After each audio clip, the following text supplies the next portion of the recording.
Good morning students, welcome you all again. हम लोग अपना मार्जिनल कॉस्टिंग कंटिन्यू कर रहे हैं सेकेंड ईयर का। लास्ट लेक्चर में हमने पढ़ा बच्चों की फैक्टर, ठीक है, सीमितता कारक है ना, मूल तत्व जिसको हम बोलते हैं। इस लिमिटिंग फैक्टर के बाद इसमें एक और बेसिक फंडामेंटल है बच्चों इस चैप्टर में, that is indifference point. Indifference point मतलब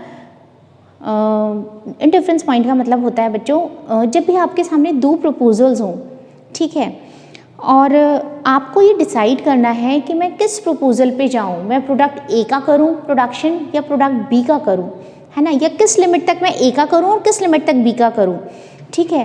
तो और इन कंडीशंस में क्या है, एक में तो फिक्स कॉस्ट ज़्यादा होती है, एक में वेरिएबल कॉस्ट ज़्यादा होती है, यहाँ डिफरेंट हो जाते हैं दोनों। तो वहाँ आपको ये डिसीज़न लेना पड़ता है कि किस पॉइंट तक मैं पहले एक प्रोडक्ट का प्रोडक्शन करूं, फिर इस पर्टिकुलर पॉइंट के बाद मैं दूसरे का प्रोडक्शन करूं। तो इंडिफरेंस पॉइंट मतलब निरपेक्ष बिंदु। इंडिफरेंस पॉइंट वो पॉइंट होता है जहां पर आकर हम ये डिसाइड कर सकते हैं कि इस पॉइंट पर आकर हम ये डिसाइड करेंगे कि कौन सा बेस्ट है, मतलब दोनों विकल्पों में से कौन सा अच्छा विकल्प है। यानी कि इंडिफरेंस पॉइंट के पहले मैं किसका प्रोडक्शन करूं और इंडिफरेंस के बाद मैं किसका प्रोडक्शन करूं। तो इसे डिसाइड करने के लिए हम इंडिफरेंस पॉइंट कैलकुलेट करते हैं, है ना, निरपेक्ष बिंदु हम इसमें कैलकुलेट करते हैं दो प्रस्तावों के बीच, दो विकल्पों के बीच। और किस बेसिस पे किया जाता है बच्चों, देखिए, इनिशियली हमें उस प्रोडक्ट को प्रोड्यूस करना चाहिए जिसकी फ़िक्स कॉस्ट कम है। इंडिफरेंस पॉइंट तक तो जिसकी फ़िक्स कॉस्ट कम है हमें उसको प्रोड्यूस करना चाहिए, क्योंकि इंडिफरेंस पॉइंट पर आते आते तो हमारी पूरी फ़िक्स कॉस्ट कवर हो जाएगी, है ना। अगर हम उससे कम प्रोड्यूस करेंगे तो हमारे लिए फ़िक्स कॉस्ट कम वाला बेनिफिशियल होता है। लेकिन अगर हम इंडिफरेंस पॉइंट पर आने के बाद भी अपना प्रोडक्शन करते हैं तो फिर जिसकी वेरिएबल कॉस्ट कम हो वो हमारे लिए बेनिफिशियल होता है, ठीक है। तो इसके लिए हम पहले अपना इंडिफरेंस पॉइंट डिसाइड करें, देन उसके बाद हम इसकी कैलकुलेशन करते हैं। तो आप इसे लिखिए indifference point, calculation of indifference point.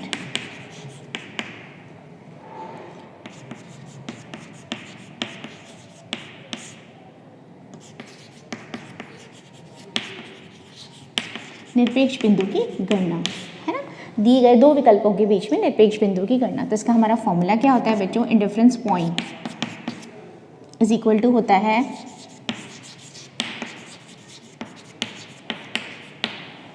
Difference in fixed cost upon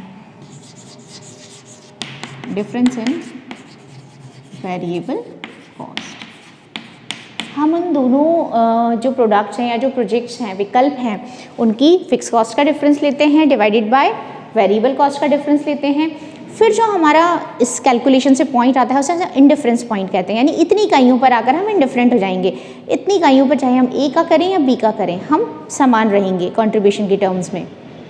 लेकिन इसके पहले हमें जिसकी फिक्स कॉस्ट कम है उसका प्रोडक्शन प्रेफर करना चाहिए और इसके बाद जिसकी वेरिएबल कॉस्ट कम हो उसको प्रेफर करना चाहिए, है ना। ये आप अपनी उसके लिए लिख लीजिए, before IP means indifference point, है ना, we should prefer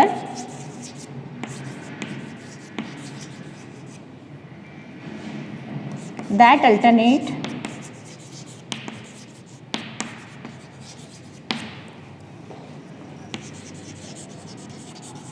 which is having less fixed cost, है ना। हम उस विकल्प का चुनाव करेंगे जिसकी स्थायी लागतें फिक्स कॉस्ट कम है। हिंदी मीडियम वाले भी इजीली इसको समझ सकते हैं और लिख सकते हैं, ठीक है। And after IP, after indifference point, we should prefer that alternate which is having less variable cost. इसके बाद जिसकी प्रपोजल में वेरिएबल कॉस्ट कम है हम उस प्रोडक्ट को प्रेफर करेंगे, ठीक है। ये आपका इंडिफरेंस पॉइंट है। देखिए हम इस पर बेस्ड एक प्रॉब्लम लेते हैं। देखिए बच्चों, problem, following information of a company are available for the year 2017। Unit sold 100 units दी हैं हमें, sales, raw material consume, direct wages, fixed as well as variable, factory overheads, fine and profit. इसमें ध्यान दीजिए बच्चों, ओवरहेड्स में fixed and variable दोनों included हैं, तो हमें दोनों को सेपरेट करना होगा आगे। Then in the year 2018 wages rate will increase by 50%। अब ये 17 का डेटा है, ठीक है। 18 में क्या होगा, हमारी वेजेस रेट 50% से बढ़ जाएगी, ओके। और हमारी जो फिक्स्ड फैक्ट्री ओवरहेड्स है ना विल बी डिक्रीज्ड बाय 300 रुपी, और हमारी फिक्स्ड फैक्ट्री ओवरहेड्स 300 रुपये से कम हो जाएंगे। ये जो फैक्ट्री ओवरहेड्स ऊपर दिए हुए हैं ना, इसमें वेरिएबल और फिक्स्ड दोनों हैं, ठीक है। Then if 150 units are sold during the year 2018, देखिए ऊपर तो 100 थी लास्ट ईयर, अब 150 हो जाएंगी। Fixed as well as variable factory overheads in total will be 5700, और हमारे जो एक्सपेंसेस फिक्स्ड प्लस वेरिएबल दोनों हैं, अब वो कितने हो जाएंगे, 5700। इसका मतलब बच्चों अगर ये 300 रुपीज़ डिक्रीज़ नहीं होता ना, तो मेरे फिक्स्ड और वेरिएबल ओवरहेड्स पिछले साल के कंपैरिजन में अगर मैं उस लेवल पे लेके आऊँ तो उसमें मैं 300 ऐड कर सकती हूँ, तो ये 6000 हो जाते। अगर 300 रुपीज़ से मेरे फिक्स्ड ओवरहेड्स डिक्रीज़ नहीं होते, इफ़ आई एज्यूम कि मेरे फिक्स्ड ओवरहेड्स दोनों ईयर में सेम हैं, तो फिर उस कंडीशन में ये 5700 की जगह कितने होते, 600 होते, क्योंकि वेरिएबल तो एज इट इज़ ही है पर यूनिट वाइज, लेकिन फिक्स्ड में चेंज हुआ है तो मैंने उस चेंज को कॉम्पनसेट कर दिया। मैं ये एज्यूम कर लेती हूँ एक बार को कि 5700 ना होकर 6000 है। ऐसा मैं क्यों कर रही हूँ, क्योंकि मुझे फिक्स कॉस्ट कैलकुलेट करनी है भाई, उसी बेसिस पे तो मैं डिसीजन लूँगी, ठीक है। Fine, how many units should be sold during the year 2018 so that same amount of profit per unit may be earned which was earned in 2017। अब वो हमसे क्या उसे चाहिए, वो ये कह रहा है कि 17 में जितना प्रॉफिट अर्न किया ना, 18 में भी हमको उतना ही प्रॉफिट अर्न करना है। Desired profit would be same, ठीक है। यानी पिछले साल मैंने 2000 का प्रॉफिट अर्न किया था, तो मैं पर यूनिट कैलकुलेट कर लूँ, यहाँ भी मुझे उतना ही प्रॉफिट अर्न करना है, तो ठीक है, फाइन। यहाँ ध्यान दीजिएगा आप, यहाँ टोटल प्रॉफिट की बात नहीं कर रहा है, he is saying per unit profit. ध्यान से देखिएगा बच्चों, दोनों में डिफरेंस आ जाता है पर यूनिट सेम होने में, क्योंकि हमारी यूनिट्स डिफरेंट हैं, दोनों में चेंज हो चुकी हैं। तो जब यूनिट्स चेंज हैं तो यहाँ हम पर यूनिट की बात करेंगे, ठीक है। तो पर यूनिट के लिए वो हमसे पूछ रहा है, तो सबसे पहला काम तो हम ये करें कि वेरिएबल को और फिक्स्ड को डिफ्रेंशिएट करें, तभी हम आगे बढ़ सकते हैं इसके अंदर। तो देखिए,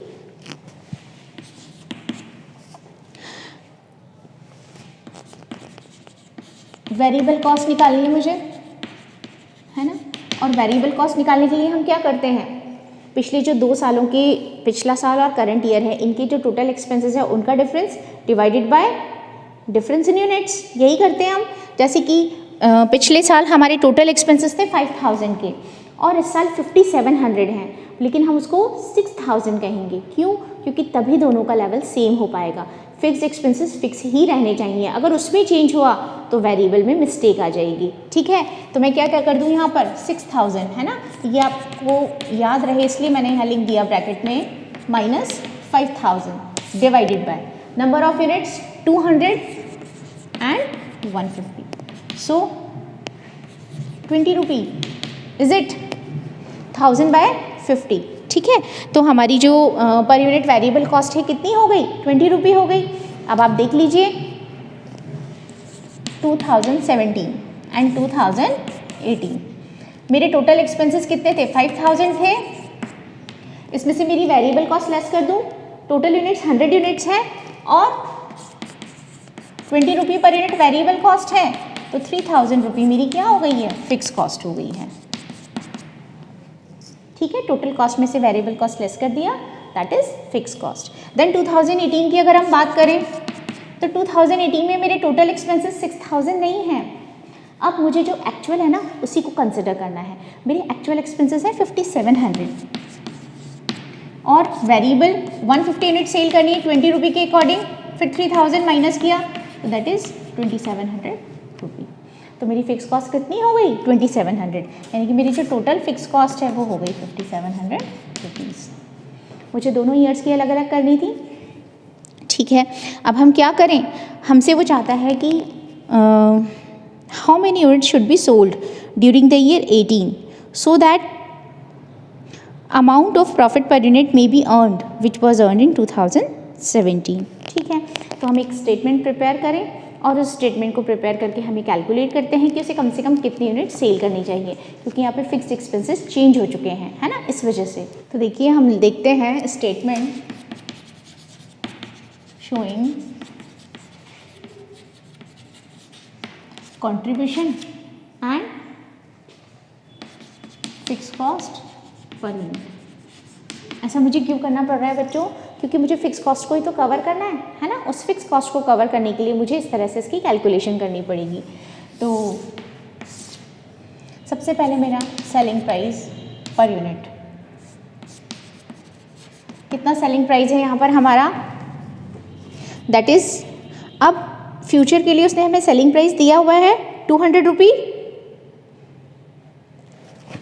20,000 टोटल यूनिट्स है, हमें क्या करना होगा, हर जगह पुराना वाला जो भी अमाउंट है उससे हम यहाँ कैलकुलेट कर लेंगे, तो दैट इज 200 रुपी। फिर इसमें से आप लेस कर दीजिए अपना मार्जिनल या वेरिएबल कॉस्ट। अब मार्जिनल कॉस्ट में आपके पास क्या क्या है देखिए। सबसे पहले है आपके पास रॉ मटेरियल कंज्यूम, अमाउंट दिया हुआ है उसको यूनिट से डिवाइड करेंगे तो पर यूनिट आ जाएगा। तो हम यहाँ पर क्या कर लें, पर यूनिट ले लेते हैं। जैसे कि मटेरियल हो गया 100 रुपी। देन उसके बाद डायरेक्ट वेजेस,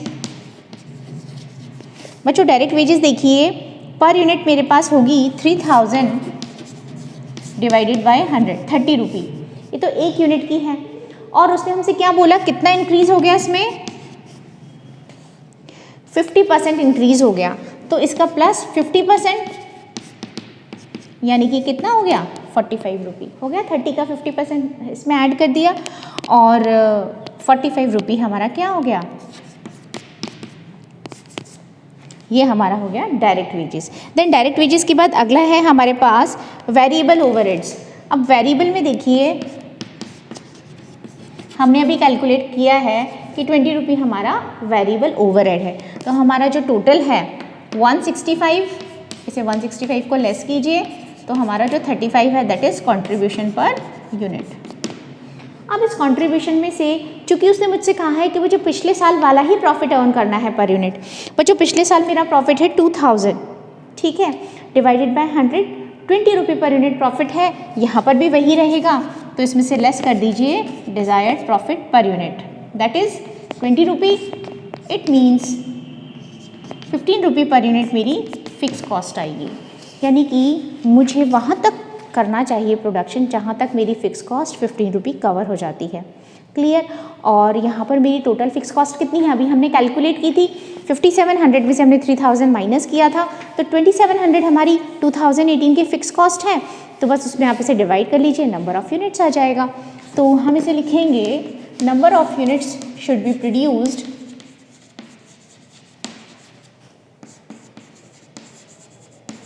कितनी करनी चाहिए उसे इन 2018।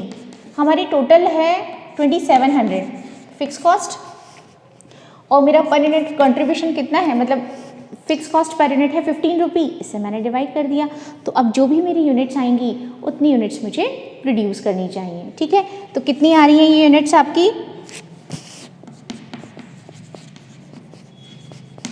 180 यूनिट्स, यानी कि मुझे 180 यूनिट्स प्रोड्यूस करनी चाहिए जिससे कि मैं अपनी फिक्स कॉस्ट कवर कर सकूं, है ना। और जब मेरी फिक्स कॉस्ट कवर होगी तो मेरा इंडिफरेंस पॉइंट आ जाएगा। 180 यूनिट्स पर मैं अपने पुराने वाले प्रॉफिट पर स्टेबल रह सकूंगी। इसके बाद अगर मैं कंटिन्यू करती हूँ तो फिर मुझे प्रॉफिट्स होंगे, ठीक है। तो इस तरीके से इसे कैलकुलेट किया जाता है। आई होप आपको समझ आया कि किस तरह से हमने इसमें किया। क्योंकि इसमें हमें प्रॉफिट को पुराना वाला मेंटेन करना था तो इसलिए हमने फिक्स कॉस्ट को बेस लेकर नंबर ऑफ़ यूनिट्स कैलकुलेट किया है।